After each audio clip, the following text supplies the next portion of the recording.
হয়ে গেছে, এটাকে রিনোভেট করে নিলে কেমন হবে? হ্যাঁ মোটু, খুব সুন্দর একটা বাড়ি বানাবো।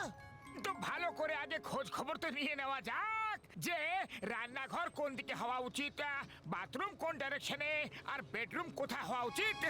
রান্নাঘর কোথায় হবে এটা তো কাউকে জিজ্ঞাসা করতে হবে। আরে মোটু পাতলু, তোমরা তোমাদের বাড়িকে এত মনোযোগ দিয়ে কেন দেখছো? আরে বক্সার দাদা, আমরা আমাদের বাড়িটাকে রিনোভেট করাতে চাইছি। তুমি বলো যে রান্নাঘর কোন দিকে হওয়া উচিত। বাড়ির ম্যাপ দেখাবে তখন বলবো না? ম্যাপ আছে তো, এই দেখো। ও ওই মা,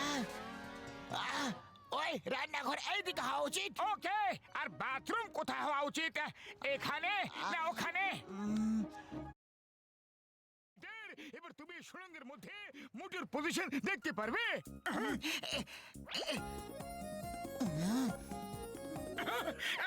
ওকে মোটু, যাও একটা বম লেফট সাইডে, আর এবার আমরা এদের বাড়ি ভেঙে দম নেব।